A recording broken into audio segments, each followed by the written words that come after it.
I would actually say if you do something good to impact the world, share it.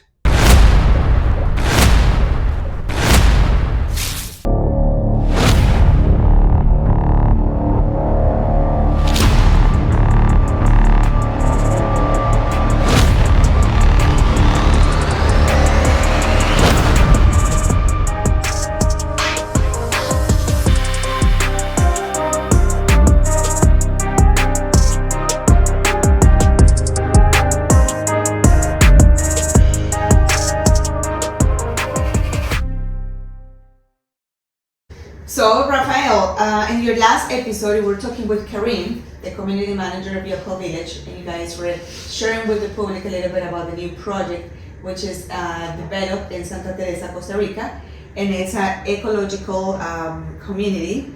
Why don't you tell us a little bit about more about what's the community and what's your intention? Well, first of all, hi. Hi again. Good to be here. The last episode that we had, I had a very interesting day with Karim, which is the community manager over in Yoko Village.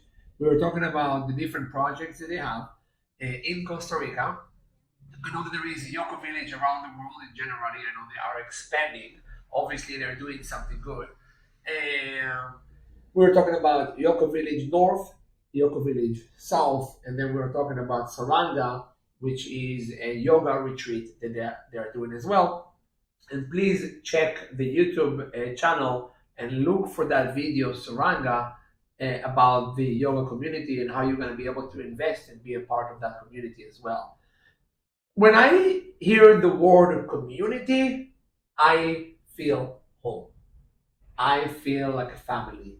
Being away from Israel, from my originate place where I was born for the past 20 years, I always feel like I left home.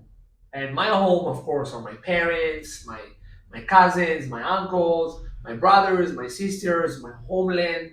And coming to different country, I always look to have a community, friends, a place where I can feel comfortable, an area where I feel like home. So for me, when I hear community, I feel home.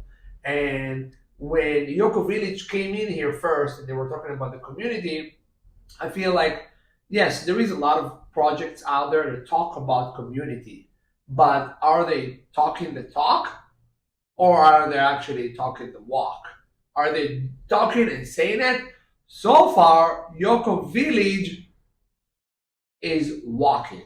They're doing it, and easy, they start running as well. I can tell you that I had a few meetings with developers and other entrepreneurs in the area of Santa Teresa that they were talking about community, but I don't know if they're talking the talk or talking the walk. And I'm happy to say with Yoko Village, they're actually talking the walk and they're doing it. And easy, they're building more and more and more. And I think more importantly is the energy and the vibe that they are transforming to new investors, definitely working out for them. How many types of properties, how many types of different houses people can find in the community? Because this is made for a whole family, right? Yeah, so that's a good question. So I had, and I said earlier, I had about maybe like a good 4 hours with Corinne.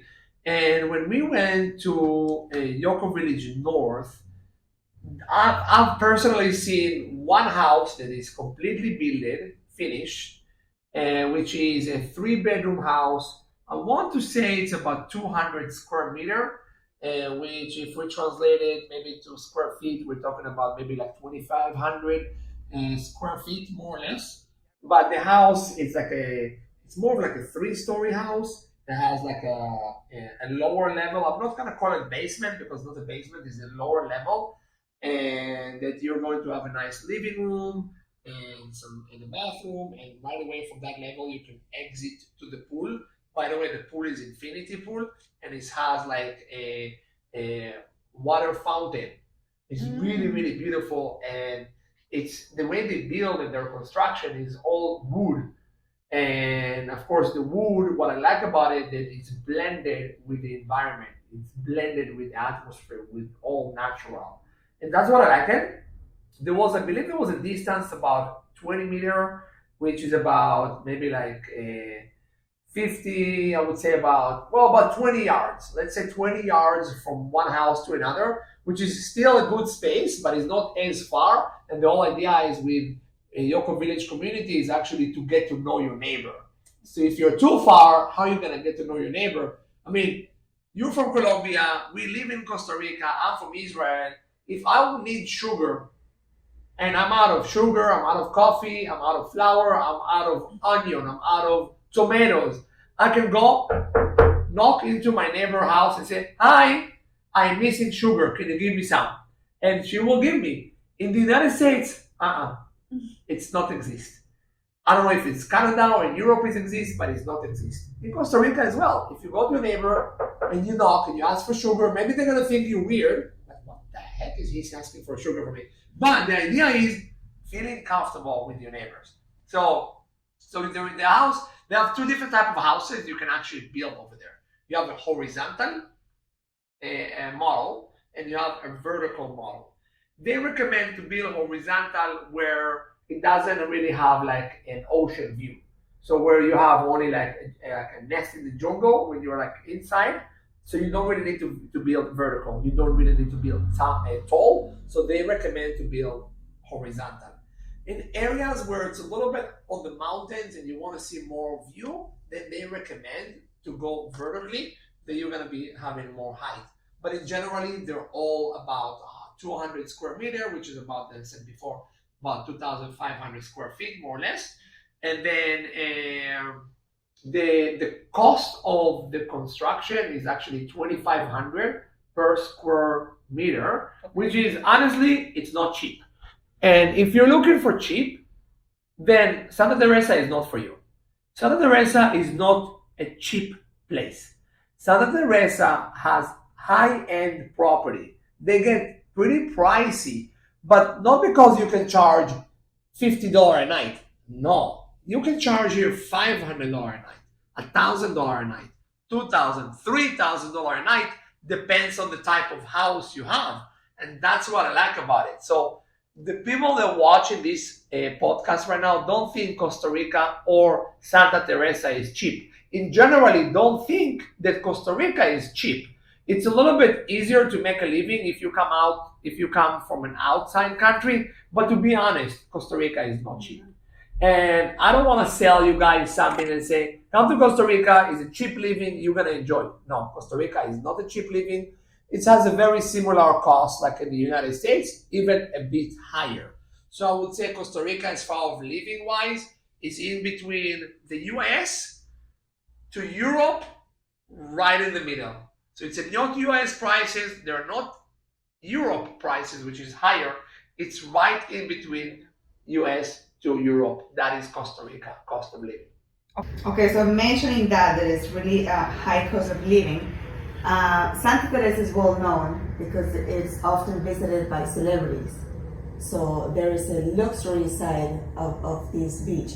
Tell us a little bit about that. What's the secret, famous life of Santa Teresa? Well, I think when celebrities come to Santa Teresa, because it's so wide and there is so many, so there is areas that are more crowded and there are areas that are less crowded and there are areas that you can be all by yourself.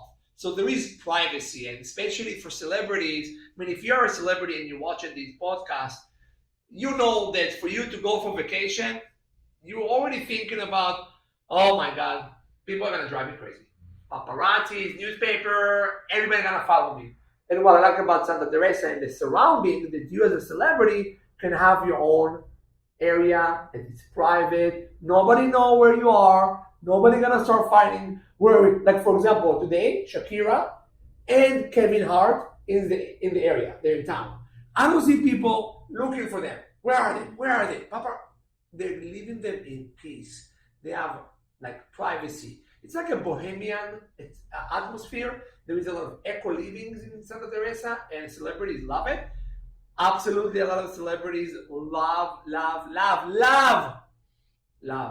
surfing, and there is a great surfing areas in here, so they come for that. They come for surfing, they come for eco-living, they come for the bohemian environment, and they come for the culinary. You can actually hire a variety of private chefs, and they can come in and will cook for you. And I think that's what attracts celebrities here. The rumors, the rumors are that Giselle, she's the famous model Giselle, she's very nice, and Giselle always offering her house to different celebrities. So I know that Britney Spears, when she was going through some hard times, Giselle gave her the house to stay. I know that before there was other celebrities that came. I know that right now Shakira is here. She's actually staying in the house of Giselle. Shakira don't own a house in here. She's just staying in the house of Giselle. I know that Mel Gibson also owned a house in here. And when I say a house, it's not like a typical house. I'm talking about like an estate, right? There are like Tom Brady has something in here as well. Definitely there is other celebrities that maybe I don't know about them, but other celebrities come here all the time. So celebrities, we are inviting you guys to Santa Teresa, Costa Rica. And again, if you're looking to invest on something in Santa Teresa, Costa Rica, we are here at Rafael Montois. What we pride about our agency, that we are a boutique real estate agency. Not just a boutique real estate agency, we are a luxury boutique real estate agency right here in Santa Teresa, Costa Rica. So when you go to our website, you're not going to see 100 properties. You're going to see between 5 to 10 properties max, because we rather work on quality versus quantity. We want to get to know our customer. We want to get to know the property. I want to make sure that when my client asks me, what is this wall made with, and I will be able to tell him the exact material that wall is going to be made with. That's why it's important for me to work on quality and not with quantity. Okay, that sounds spectacular. I love to hear that, because this is also a big community. We're talking about acres and acres of land that are being developed with this community. So what do you think the impact to Santa Teresa in the long term is going to be with this community? What's the impact going to have? Yoko Village, what's the impact that Yoko Village is going to have in Santa Teresa once it's already done and built?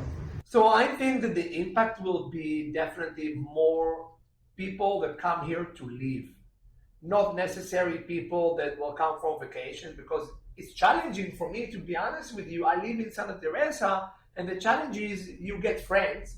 They're all coming in for vacation, and a week, 2 weeks later, they're leaving. And then you're kind of like, oh, I already connected to them, and then they left again. And I think the most important thing is to have sustainable living, is that people are going to stay here. And if they're already here, they're building houses, they're building communities, they're going to stay. And we're going to be able to create with their community, our community as well. So generally, as Yoko Village grow, also the whole Santa Teresa family will grow. Vacations, tourists are going to come here. They're going to go and they're going to come back, and they're always going to switch. But those permanent residents that lives here, that's what Yoko Village is going to come. And I really, really hope that as we're speaking about that, I really, really hope that the structure of Santa Teresa will grow as well. Because as more people want to live here, there is going to be more families, more kids. We're going to need more schools. We're going to need better structures for the roads, for the sidewalks. We're going to need this place to be bigger. Yes, they have a brand new airport that has been constructed and building right now. They have a marina that is coming up to here right now to the area. But all these are great, but we need to build and grow the base structure of Costa Rica, of Santa Teresa. So when people want to come more, and these areas are going to grow with more and more people, that the roads are going to be enough for them to come, that there is going to be enough schools, that the structure is going to be good, that garbage is going to be collected daily, that the beaches are going to be cleaning daily, just like we did today. We did today an amazing good deed, and today we actually went and we cleaned the beach, and we spent 30 minutes, and you guys are going to be able to see on Joa Perez Instagram on one of her reels. Today I was a little bit lazy putting my reel out there, but in 30 minutes we picked up a full 2 garbage bags, which is great. And again, cleaning the beach and sustaining the earth. So I am aiming for Yoko Village or any other communities that are growing and developing in the area to think about growing and not just keep it within themselves. Think about let's grow as a community. Excellent. Now, just to close this last episode here, and we're gonna keep continue talking about Yoko Village in the next episode because it's a big subject and there's a lot to share. If you could put a sentence on a billboard, if you could put a message on a billboard, what message would that be? I would put many messages, but I think that one message that I will take it from me today is people always say you have to be humble, right? People always be humble. And there is two ways of being humble. You can do something and then nobody knows that you did it. And then it's good. Nobody knows you did it. Somebody knows that you did something good, but by doing that, did you actually inspire someone? No. They just know that you did something good. So I would actually say if you do something good to impact the world, share it. Share it. So many times myself personally, I'm talking from a personal experience, I share things that I do. If it's charity, if it's giving back, if it's cleaning, if it's doing anything. And not because I want to impress you. It's because I want to inspire you. Because if I don't show you what I do, the good things, then you're not going to get inspired. So yes, you can be humble, but if you do something good and you think it will inspire others, share it. Wise words. Thank you so much. Thank you so much. Well, thank you so much for watching another episode of Rafael Montois.